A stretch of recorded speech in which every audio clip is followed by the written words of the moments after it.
ষাটের দশকে স্নায়ুযুদ্ধ যখন তুঙ্গে, পূর্ব ইউরোপ তখন সোভিয়েত ইউনিয়নের হাতের মুঠোয়। তখন এক রাষ্ট্রনেতা রুখে দাঁড়িয়ে ঘোষণা দিলেন, মস্কোর খবরদারি আর চলবে না। কমিউনিস্ট হয়েও হাঁটলেন সংস্কারের পথে। দেশের মানুষ ভাবল, এবার বুঝি মুক্তি আসছে। পশ্চিমারাও দারুণ খুশি নতুন এক হিরো পেয়ে। কিন্তু সেই হিরো সবাইকে চমকে দিয়ে বনে যান ভয়ঙ্কর এক ভিলেন, ইতিহাসের অন্যতম বিভীষিকাময় স্বৈরশাসক। সেই নেতার নাম নিকোলাই চাউশেস্কু। 1965 সালে ক্ষমতা হাতে পেলেও কবছর পর ক্ষমতায় তাকে গ্রাস করতে শুরু করে। 1971 সালে উত্তর কোরিয়া ও চীন সফরে গিয়ে তাদের শাসন ব্যবস্থা দেখে এতটাই মুগ্ধ হন যে রোমানিয়াতেও একই মডেল চালু করেন। কিম ইল সুং আর মাও সেতুং থেকে দীক্ষা নিয়ে চাউশেস্কু রোমানিয়ার সবকিছু নিজের হাতের মুঠোয় নিলেন। শুরু করলেন নিপীড়ন আর ব্যক্তি পূজা। স্কুলের বই থেকে রাস্তায় থাকা বিশাল মূর্তি, সবখানেই চাউশেস্কু আর তার স্ত্রী এলেনার প্রশংসার আরোপিত প্রয়াস। জনমানুষে তিনি এতটাই আপন যে মানুষ কি ভাববে, কি খাবে, কি পড়বে সেটাও ঠিক করে দিতে শুরু করেন। এ কাজে তার সবচেয়ে বড় হাতিয়ার সিকিউরিটেট, দেশটির গোয়েন্দা সংস্থা। সিকিউরিটেট এতটাই শক্তিশালী হয়ে ওঠে যে জনসংখ্যার প্রতি 43 জনের একজন ছিল তাদের এজেন্ট বা ইনফর্মার। তারা শুধু জনগণের ফোন, চিঠি বা কথোপকথনই শুনত না, পরিবারের সদস্যদেরও একে অপরের উপর নজরদারিতে বাধ্য করত। হাসপাতালের ডাক্তারদের বাধ্য করত রোগীদের উপর গোপনে রেকর্ডার লাগিয়ে তাদের ব্যক্তিগত আলাপ শোনার জন্য। শিশুরা স্কুলে কি বলছে সে তথ্যও পৌঁছে যেত এজেন্টদের হাতে। গোয়েন্দা নজরদারির মাধ্যমে চাউশেস্কু তৈরি করেন এক দমবন্ধ পরিবেশের। চাউশেস্কুর অর্থনৈতিক নীতি জনগণের দুর্দশা আরও বাড়ায়। উন্নয়ন প্রকল্পে বিলিয়ন বিলিয়ন ডলার ঋণ নেন তিনি। তবে সমস্যা হলো উন্নয়ন প্রকল্পগুলো ছিল অপরিকল্পিত। ফলে কাজের কাজ কিছু তো হলোই না, উল্টো ঋণের জালে পড়ে গেল দেশ। সেই ঋণ চুকোতে চাউশেস্কু সব কৃষিপণ্য রপ্তানির পদক্ষেপ নিলেন। এতে খাবার ও জ্বালানি সংকটে পড়ল দেশ। সংকট হলো নিত্যপণ্যের। এক টুকরো রুটির জন্য লাইনে দাঁড়িয়ে মানুষ। কিন্তু চাউশেস্কু ছিলেন অবিচল, নির্বিকার।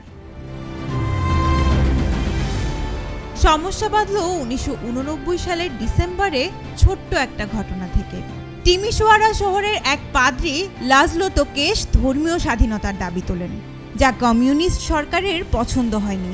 তাকে গ্রেপ্তার করা হলে ক্ষুব্ধ হয় জনতা। 15 ডিসেম্বর তারা সড়কে নেমে এলে চড়াও হয় পুলিশ। দ্রুত পাল্টাতে থাকে দৃশ্যপট। প্রশাসনের অদূরদর্শিতা আর হঠকারিতায় ভিন্ন দিকে মোড় নেয় আন্দোলন।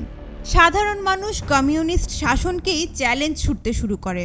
পুলিশ ও সিকিউরিটেটও বিক্ষোভকারীদের দমনে ব্যর্থ হলে মাঠে নামে সামরিক বাহিনী। সেনাদের গুলিতে অসংখ্য মানুষের প্রাণ যায়, যার খবর বিদ্যুতের মতো ছড়িয়ে পড়ে দেশ জুড়ে। স্ফুলিঙ্গের মতো ছড়িয়ে পড়ে প্রতিবাদ। 20 ডিসেম্বর রাজধানী বুখারেস্টের রাজপথে নেমে আসে হাজার হাজার মানুষ। এতদিন দুঃশাসন মুখ বুঝে সহ্য করলেও এবার বাঁধ ভেঙে গেছে। প্ল্যাকার্ড ও ব্যানারে প্রথমবারের মতো চাউশেস্কুর শাসনকে চ্যালেঞ্জ জানায় তারা।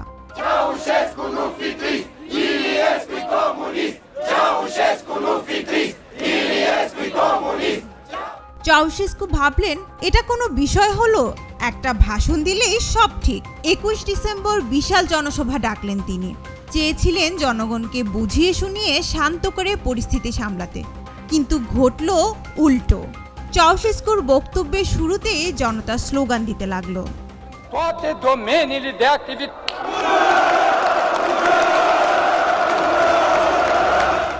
চাউশেস্কু হতবাক। এমন জনরোষের মুখোমুখি তো কখনো হননি তিনি। চাউশেস্কু যতই সবাইকে সংযত হতে বলেন, স্লোগানের তীব্রতা ততই বাড়ে। বিব্রত প্রেসিডেন্টকে দেখে রাষ্ট্রীয় টিভিও হুট করে সম্প্রচার আটকে দেয়। বক্তব্য অসমাপ্ত রেখেই সরে যান চাউশেস্কু। সব দেখে গোটা রোমানিয়ার নিপীড়িত মানুষ ভাবল, এবার সুযোগ এসেছে।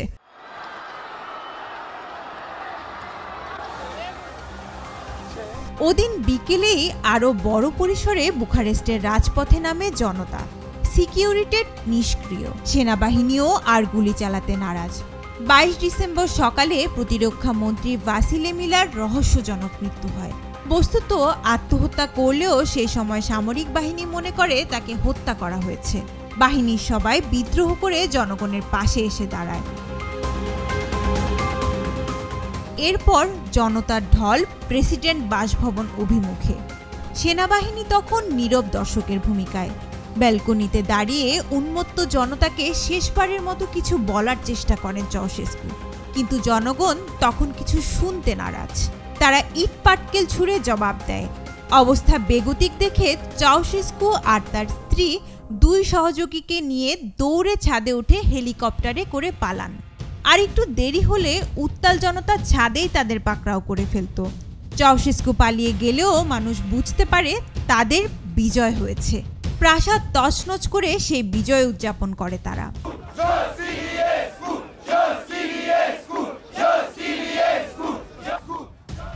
ওদিকে হেলিকপ্টারে চড়ে চাউশেস্কু ভেবেছিলেন অস্ট্রিয়া হয়ে ভ্যাটিকানে গিয়ে আশ্রয় নেবেন, কিন্তু বিধিবাম। সশস্ত্র বাহিনীর কমান্ডার হেলিকপ্টার ভূপাতিত করার হুমকি দিয়ে বার্তা পাঠালে পাইলট দ্রুত অবতরণ করে। চাউশেস্কু এবার প্রাইভেট কার নিয়ে পলায়ন পর, কিন্তু ততক্ষণে শনি ভর করেছে তার উপর। সেই গাড়ির ড্রাইভারই কৌশলে তাদের ধরিয়ে দেয়। পরদিন সেনারা তাদের আটক করে। 25 ডিসেম্বর উৎসবের দিন চাউশেস্কু এবং এলেনাকে বুখারেস্টের এক সামরিক ঘাঁটিতে নেওয়া হয়। সেখানে তড়িঘড়ি করে সামরিক আদালত বসানো হয়। 3টি অভিযোগ আনা হয় তাদের বিরুদ্ধে: গণহত্যা, অর্থনীতি ধ্বংসের ষড়যন্ত্র ও রাষ্ট্রের সম্পদ অপচয়। চাউশেস্কু এলেনা বিচারকদের ভর্ৎসনা করে দাবি করেন সব বিদেশি চক্রান্ত। তারা এখনও রোমানিয়ার বৈধ শাসক। তবে তাতে কেউ কান দেয়নি, কারণ এটি ছিল আনুষ্ঠানিকতা মাত্র। রায় তো আগে থেকেই নির্ধারিত, যার উদ্দেশ্য জনগণের প্রতিশোধের মনোভাবকে প্রশমিত করা। মাত্র 2 ঘন্টায় শেষ হয় বিচার কাজ। দুজনকেই দেয়া হয় মৃত্যুদণ্ড। কিছুক্ষণের মধ্যেই কয়েকজন সেনা সদস্য সেই রায় কার্যকর করে ফেলেন। কথা ছিল হত্যার দৃশ্য সরাসরি টিভিতে সম্প্রচার করা হবে, কিন্তু উত্তেজনায় ক্যামেরার জন্য অপেক্ষা না করে গুলি চালিয়ে দেয় সেনারা। দুজনের শরীরে 120টি গুলির চিহ্ন পাওয়া যায়। তাদের গুলিবদ্ধ লাশের দৃশ্য ফলাও করে প্রচার হয় রাষ্ট্রীয় টেলিভিশনে।